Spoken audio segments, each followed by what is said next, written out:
Le groupe Samsé et l'entrepôt du bricolage vous présentent Esprit Montagne. En route sur les chemins d'Esprit Montagne avec la gamme électrifiée de Hyundai et Jeanlin Automobile à Échirolles.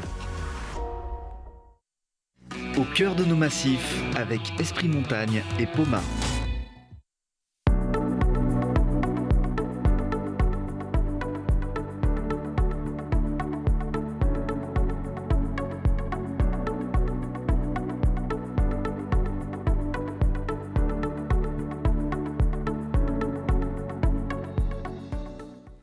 Esprit Montagne à l'aube d'une nouvelle saison d'hiver. Bonjour à tous. Esprit Montagne ou la découverte de cet univers aux multiples visages. La montagne qui nous attire et nous fascine. Avec Laurent Davier, rédacteur en chef de Ski Chrono, on est très heureux de vous retrouver alors que la neige précoce ouvre de belles perspectives et fait rêver à une magnifique saison dans nos massifs. Bonjour Laurent. Bonsoir à tous. Émission spéciale consacrée aux grandes épreuves qui nous attendent cette saison dans les Alpes, avec une série de rendez-vous internationaux, on va en parler, et notamment avec Bruno Thuer. Bonjour. Bonsoir à tout le monde. Directeur du club des sports de Courchevel. Yves Breton. Bonjour. Bonsoir à tous. Coordinateur de la Coupe du Monde de boss à l'Alpe d'Huez. Et Clément Flotta, bonsoir. Bonsoir. Merci d'être avec nous. Vous êtes responsable des partenariats et de l'événementiel chez Sun Valley. Merci à tous. Laurent, je le disais, dans les Alpes, le début de saison est cette année encore très chargé en événements internationaux. Oui, c'est une tradition. Décembre et les Coupes du Monde en France, c'est un véritable calendrier de l'Avent, puisqu'on a une enfilade d'épreuves de Coupe du Monde. Après le Border Cross aux Deux Alpes, nous irons à Val Thorens pour une étape de ski cross en Coupe du Monde, puis au Critérium de la première neige pour les hommes sur la face de Bellevarde, puis ensuite à l'Alpe d'Huez pour la Coupe du Monde de boss. On reviendra aussi en même temps que l'Alpe d'Huez à Val d'Isère pour les dames, mais sur le côté de la Daille pour la Coupe du Monde, le Critérium dames. Et on terminera en fanfare avec une nuit magique à Courchevel, un slalom géant dames sur une épreuve qui est spéciale, Bruno, une épreuve qui promet d'être spectaculaire sur le stade Émile Allais. Ouais, en pleine nuit, donc ça sera absolument magnifique. Et puis encore le biathlon. Non, alors cette année, il n'y a pas de biathlon au Grand Bornand, exceptionnellement, mais on y reviendra l'année prochaine. Mais c'est déjà suffisamment chargé. Bon, les stations alpines, on le voit, attractives. C'est important pour la notoriété. Oui, alors c'est d'abord une histoire de passion. Organiser des Coupes du Monde, c'est d'abord la passion, parce que ça se fait pas, c'est pas anodin. Mais après, derrière, il y a une stratégie marketing de dire à la France et au monde entier qu'il y a de la neige en France à cette époque-là. C'était l'époque du Critérium de la première neige. Les anciens avaient eu cette idée merveilleuse avec du marketing avant l'heure, un Critérium de la première neige. Et désormais, décembre en France, c'est le mois de la Coupe du Monde. Ça permet de dire à tout le monde, voilà, on a de la neige, vous pouvez venir skier aussi. Et on sait faire de très belles pistes. Bruno Thuer, cheville ouvrière de l'organisation de la Coupe du Monde à Courchevel, avec ce géant dame. Donc ce sera slalom. Moi qui ai fait une faute de slalom dame. Slalom dame. Alors ce sera en nocturne, ça c'est sûr, 21 décembre, c'est ça. Comment est-ce qu'on réussit à attirer un événement international de ce type? Quels arguments on déploie? Alors c'est un travail vraiment de très longue haleine. Ça fait Courchevel, le conseil municipal, il y a une vingtaine d'années, a décidé de se remettre dans le sport de haut niveau, comme l'a indiqué Laurent, pour faire voir qu'on peut skier en France. On a des belles stations et on peut skier très tôt, avec de la belle neige et puis dans des très belles stations. Donc c'était un souhait. Donc on attaque petit à petit, donc par des FIS, des Coupes d'Europe, et après on postule pour des Coupes du Monde. On prend tout ce qu'on nous donne, donc il ne faut pas être regardant sur les dates. Une Coupe du Monde, deux Coupes du Monde, et puis à la fin on arrive à avoir des Coupes du Monde, être inscrit au calendrier, être permanent. Et voilà, donc on a mis pratiquement 15 ans pour revenir sur le... C'est vraiment très long. Il y a énormément de stations en France et dans le monde entier qui veulent des Coupes du Monde. Il n'y a pas beaucoup de sites. Donc c'est un combat de chaque année. À chaque année, on nous remet en question... sur le calendrier de la FIS. Encore cette année, à Zurich, c'était un vrai combat entre toutes les stations pour avoir des dates, parce que des années avec les championnats du monde à 3 week-ends, avec les Jeux Olympiques à 3 week-ends, ça enlève des week-ends. Donc voilà, on essaye d'avoir nos... On a eu la chance d'avoir pour nous des très bons championnats du monde l'année dernière. Donc on s'est fait remarquer. Donc on a la chance d'avoir maintenant un peu être tranquille pour les 7 prochaines années. Mais voilà, il faut qu'on soit très performant dans ce qu'on fait. Donc sur le terrain, mais aussi au niveau animation, au niveau logistique, au niveau hébergement. Donc on essaye d'être au top avec une belle équipe. Et puis j'espère que ça va bien se passer. Et ça sera une première en nocturne. Justement, voilà. Bruno, comment on passe d'un hiver où on a accueilli avec Méribel une quinzaine de championnats du monde, qui était vraiment un gros morceau, à, j'allais dire, un slalom spécial sec. Ça va vous paraître un petit peu... Ça doit être facile, non ? Non, justement, 15 jours, on a le temps de se mettre dans le bain. On a pour les championnats du monde, on a des entraînements descente. Donc, on s'aperçoit que les 2 premiers entraînements, que ce soit en bas, au niveau du public, au niveau de la logistique, de la restauration, de l'hébergement, c'est pas top. On se règle. On a 15 jours enfin, pas 15 jours, mais 2-3 jours pour se régler. Les Coupes du Monde one shot, c'est très dur parce qu'il faut être performant à l'instant T, très tôt. Et on n'a pas le droit de se louper. On n'a pas, une fois que la compétition est passée, on n'a pas un 2e jour pour se rattraper. Donc, il faut être très précis, penser à tout et vraiment être performant sur le jour J. Et une fois que c'est fini, on ne peut plus se rattraper comme ceux qui font des descentes où tu as les entraînements pour te régler, ou sur une quinzaine de jours, on peut s'améliorer progressivement. Et le fait que ça soit en nocturne, qu'est-ce que ça change dans l'organisation ? Eh ben alors ça nous met au niveau du public surtout, donc à faire monter le public. Donc on avait 2 options, neige sans neige. Donc là on va être avec neige, on va pouvoir faire skier le public en nocturne à côté des athlètes. Donc ça c'est bien, on va ouvrir le téléski de la Lose pour le public. Et puis faire quelque chose d'un petit peu plus festif qu'on n'a pas l'habitude de faire auparavant. Là, on va faire venir la Folie Douce, donc pour entre les 2 manches, et puis avoir un DJ, puis recontinuer après derrière jusqu'au bout de la nuit. Et pour avoir une même ambiance, que ce soit au niveau du public, des VIP et des entraîneurs, parce que c'est la coupure de Noël. Donc les entraîneurs, techniciens vont rester faire la fête avec nous après cette manche le soir. Est-ce que ça a été facile de convaincre les sociopros, les hébergeurs, d'avoir cette Coupe du Monde ? Comment ça s'est passé ? Alors le plus dur, 90% de notre temps, c'est de trouver de l'hébergement. Parce que les Coupes du Monde, tout ce qu'on maîtrise, donc avec la montée mécanique, c'est très facile. On a une très bonne entente pour avoir de la neige, des machines pour damer. Et avec certains hébergeurs où ils nous donnent tout, mais on n'en a pas assez. Et après, l'autre, à peu près 50% de l'hébergement, là à l'instant T, on n'a que 50% de l'hébergement. Donc ça va, ils vont nous libérer des chambres progressivement, mais voilà, l'hébergement est de plus en plus cher dans nos stations. On a des chambres maintenant qui tournent sur entre 3 et 5 étoiles. Ça va de 400 € à 1500 € la nuit. Donc nous, on a le prix FIS à 200 €, 250 €, donc il grince un peu. Donc et en plus, après, il faut des parkings, il faut des ski rooms. Donc il y a beaucoup de choses, donc il faut qu'on passe du temps avec eux. Moi c'était toute ma journée, j'ai fait le tour des hébergeurs et on arrive à les convaincre parce qu'à la fin c'est des gens qui aiment la montagne, qui aiment le ski, mais voilà, il faut passer du temps. Courchevel est devenu une étape incontournable du circuit féminin, sur le stade Émile Allais.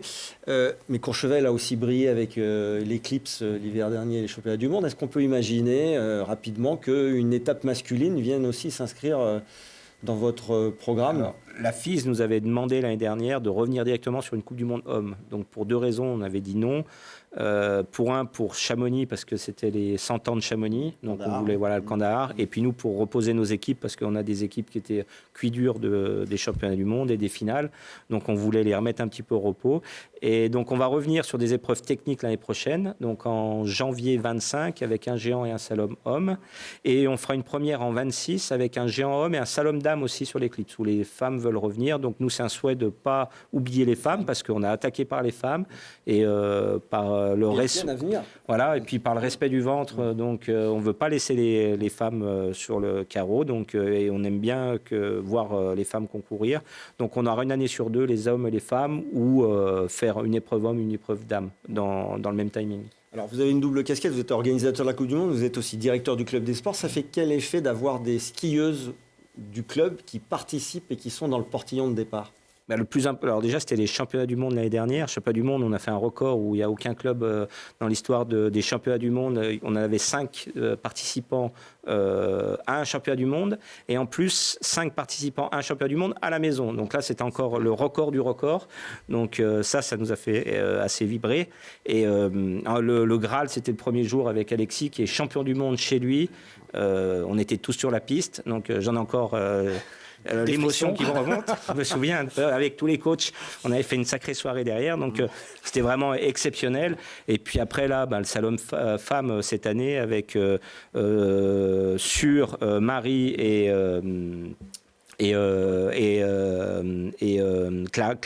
Clarisse Brèche, et puis sûrement Dorian. Donc on en aura 2 ou 3 au départ. Donc c'est quand même une satisfaction. Oui, ça valide la politique sportive. Oui, ça fait moi ça fait 22 ans, 23 ans, non 24 ans que je suis au club des sports. Donc c'était un souhait de la commune il y a une vingtaine d'années, c'était revenir dans les événements au plus haut. Donc c'est-à-dire on pensait même pas au championnat du monde, mais au moins à la Coupe du Monde, et d'avoir au moins une dizaine d'athlètes en équipe de France. On en est à 17 cette année, donc pour l'instant, on est très fiers d'avoir fait ça. Et puis surtout, on a la chance d'avoir une très belle commune et une mairie qui nous suit pour tout ce qu'on souhaite faire. Mais on le rappelle, il a fallu 15 ans, avec des gros moyens. Pour convaincre, j'ai bien compris. Pour convaincre, pour installer, pour former des champions, c'est long.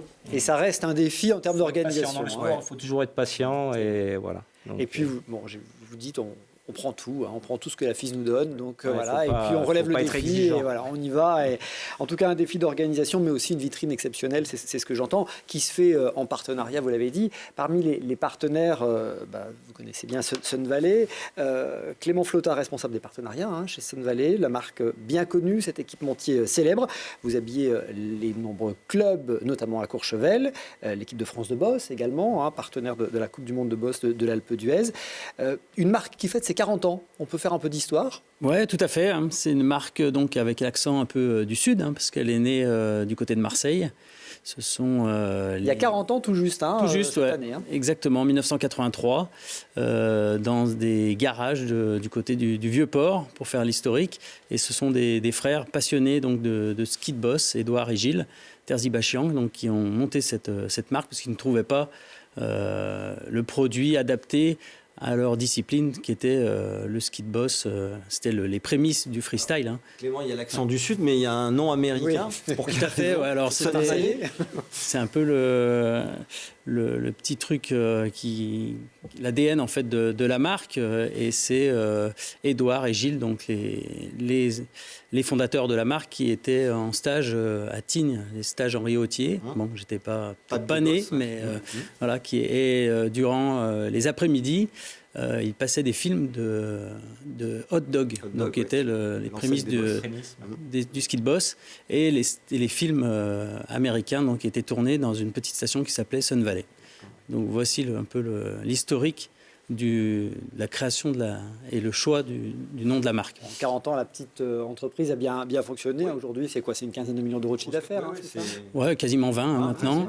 Et 40 salariés. Donc le siège est basé à La Ciotat désormais, depuis une grosse dizaine d'années. Et on a aussi un showroom au Glaisin à Annecy, avec toutes les autres marques, bien sûr, de l'outdoor. Et comment s'est noué ce partenariat, par exemple, avec Courchevel? Alors peut-être que Bruno pourrait faire peut-être plus historique.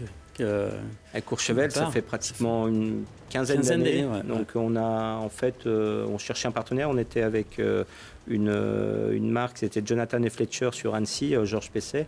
Et puis on a connu Gilles, le patron. Et puis on a travaillé pendant 2 ans avec eux. Et en fait, on a vraiment sympathisé. Maintenant, c'est devenu des amis. Ils viennent sur toutes les Coupes du Monde. Ils sont passionnés de ski de boss, ski alpin. Et fur et à mesure, ils nous ont accompagnés. La Coupe du Monde est arrivée. Ils nous ont dit il faut qu'on fasse quelque chose ensemble. Donc, depuis 2010, ils sont partenaires du bonnet, où tous les bonnets sont marqués Sun Valley. Donc, on fait 15 000 bonnets par an.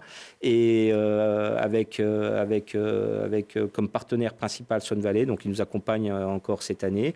Et puis, voilà. Donc, c'est vraiment maintenant, c'est une histoire d'amitié, où ils sont là, on développe les produits avec eux pour la compétition, et puis ils sont toujours derrière nous pour nous aider, pour être facilitateurs dans les tenues. Donc voilà, ça marche très bien, et nous, on est assez reconnaissants, comme avec les filles, quand un partenaire marche bien, on n'a pas de raison de le quitter.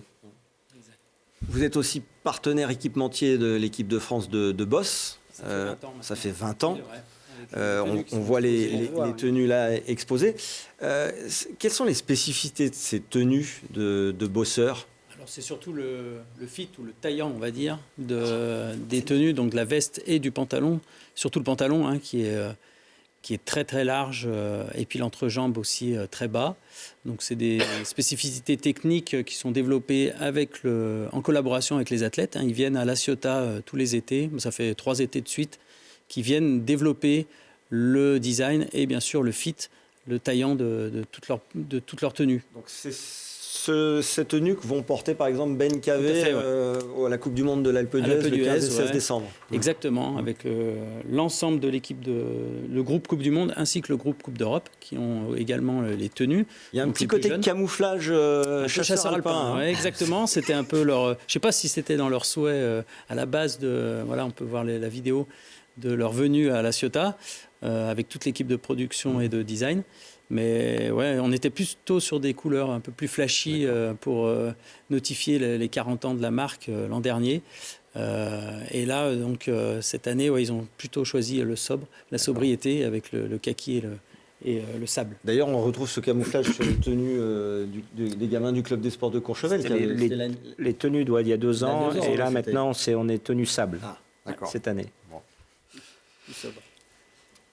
Bon, en tout cas, moi je pense que c'est très tendance. Alors, on voit dans ski chrono, il y a toute l'équipe. C'est le programme officiel et ils sont en photo. Et on les voit en tenue. Voilà. Alors, on rappelle que Perrine Lafont, malheureusement, ne sera pas présente, ne participera pas à la Coupe du Monde, puisqu'elle prend quelques mois, une année sabbatique, on va dire, pour se ressourcer.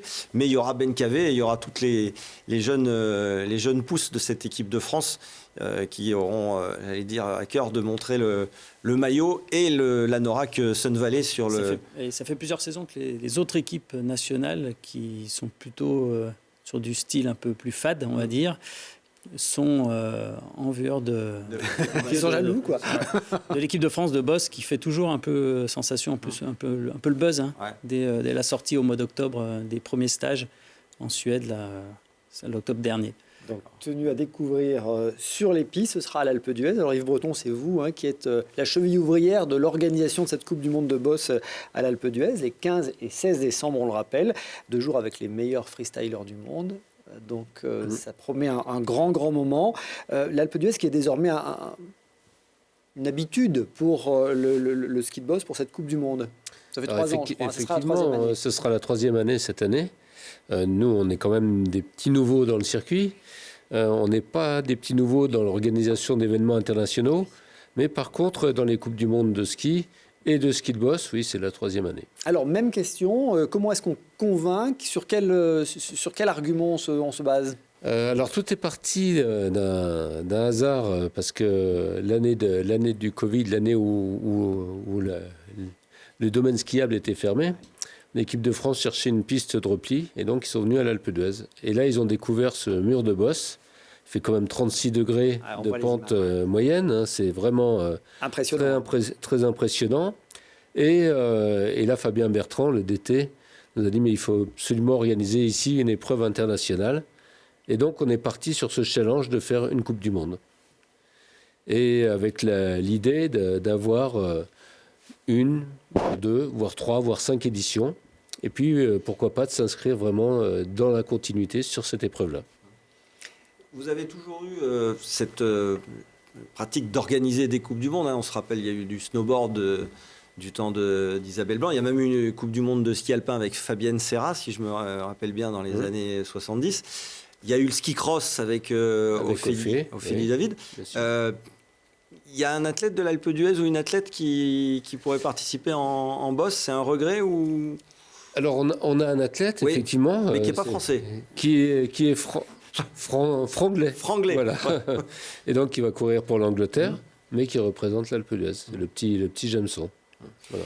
Vous parliez de ce mur de boss à 36 degrés. Comment on fabrique ce mur? Parce que ça ne vient pas tout seul. Alors, c'est vraiment un travail de longue haleine. Là, on est en train de produire et de sécuriser les fonds, ce qu'on appelle les fonds. Il nous faut quand même un volume de neige important. Et ensuite, à partir de la semaine prochaine, on va commencer à tracer, à faire les plateformes, à faire les tremplins, et puis après à tailler bosse par bosse, ligne par ligne, à la machine. Et ensuite, avec l'aide des équipes de France de ski de boss, des équipes Coupe d'Europe, on va faire les finitions, faire les premiers essais. Et puis quand les coureurs arrivent, il y a un dernier arbitrage avec les représentants des coureurs pour tout ce qui concerne les tremplins.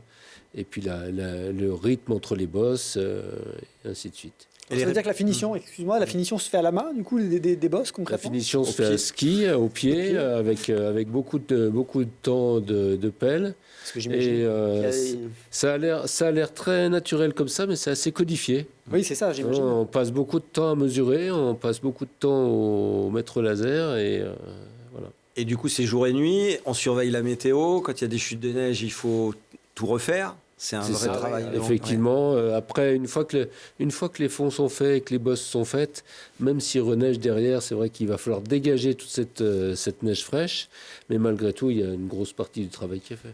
Alors, on a vu que Courchevel avait un slalom en nocturne. Est-ce que vous, c'est quelque chose qui pourrait s'imaginer, d'avoir une Coupe du Monde de boss en nocturne sur le front de neige? Alors, c'était le souhait à l'origine des gens de la Fédé, de faire une épreuve en nocturne. Et puis les gens d'Infront qui ont les droits télé et qui sont venus sur le site nous ont dit mais là vous avez une arène qui est fabuleuse, on voit le massif derrière, on voit la montagne et on a une vue à 360 degrés, donc il faut surtout pas faire quelque chose la nuit, continuer à courir de jour et puis montrer des belles images. Et l'année dernière on avait des images fabuleuses avec les gars qui sautaient au-dessus de la mer de nuages, c'était fantastique. Voilà. Bon, on évoquait tout à l'heure la vitrine aussi en termes d'organisation à côté de l'exploit sportif, accueillir du public, animer la station. Il y a des temps forts autour, j'imagine, de ce.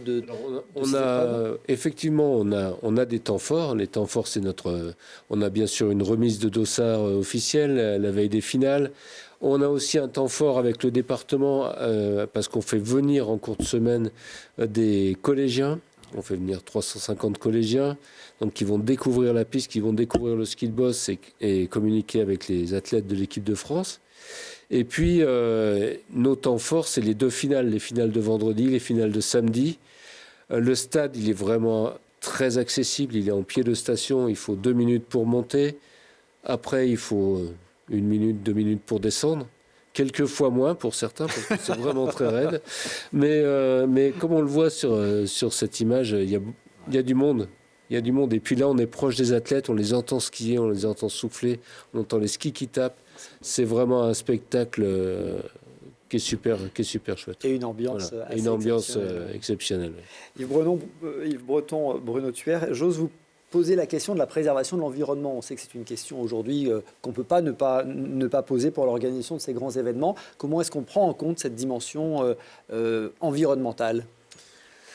Simplement parce que l'environnement, c'est la base de notre outil de travail. Donc, on a à cœur de respecter l'environnement et de le magnifier et de l'utiliser au mieux et de le préserver. Et je crois qu'il ne faut pas confondre notre action. Effectivement, il y a beaucoup de symptômes qui montrent que l'environnement se dégrade. Mais la cause, elle vient de beaucoup plus loin que notre action. Notre action, elle est plutôt dans un but de faire en sorte que ça continue et que ça soit de plus en plus adapté à la demande. Et la demande, elle est de préserver l'environnement.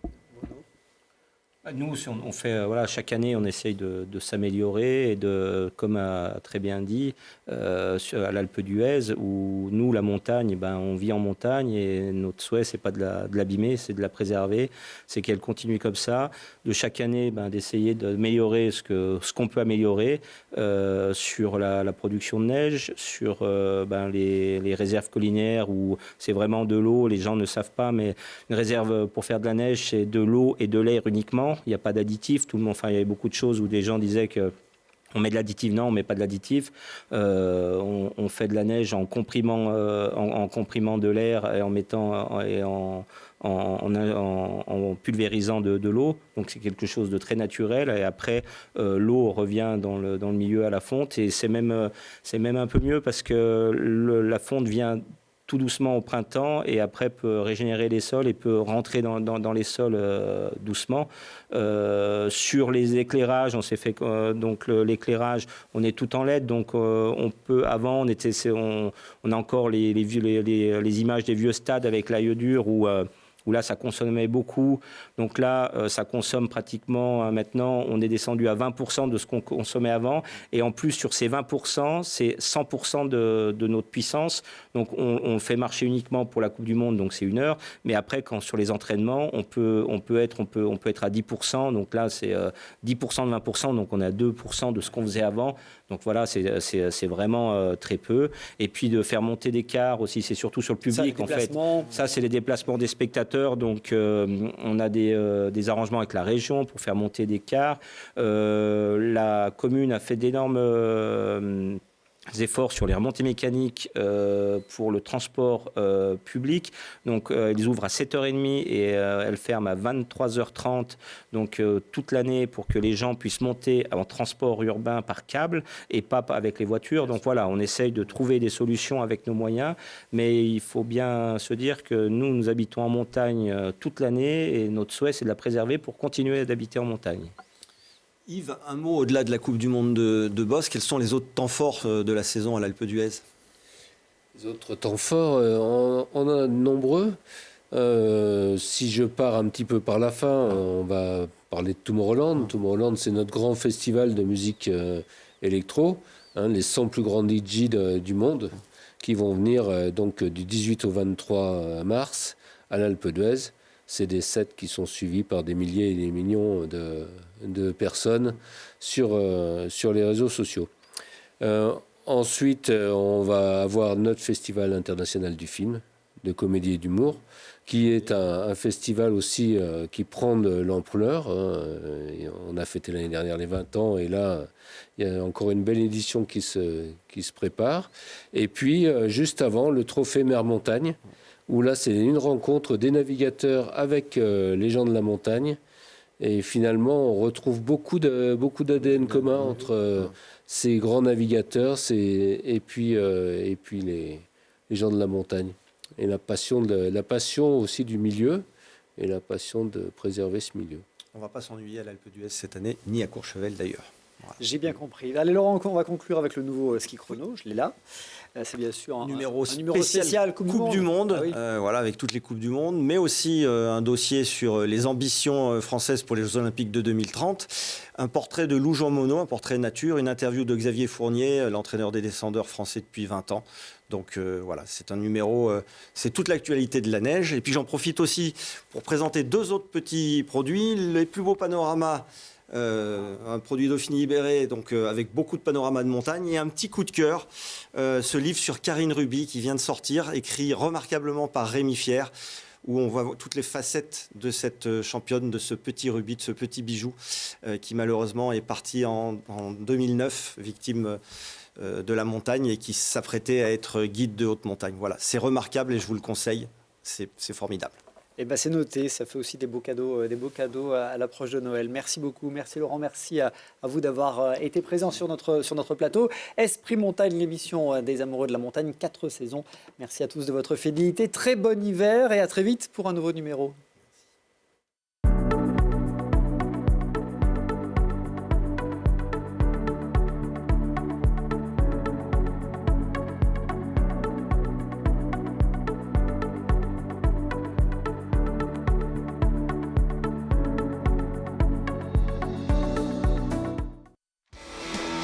Le groupe Samsé et l'entrepôt du bricolage vous a présenté Esprit Montagne. C'était Esprit Montagne avec la gamme électrifiée de Hyundai Jeanlin Automobile à Échirolles. Au cœur de nos massifs avec Esprit Montagne et Poma.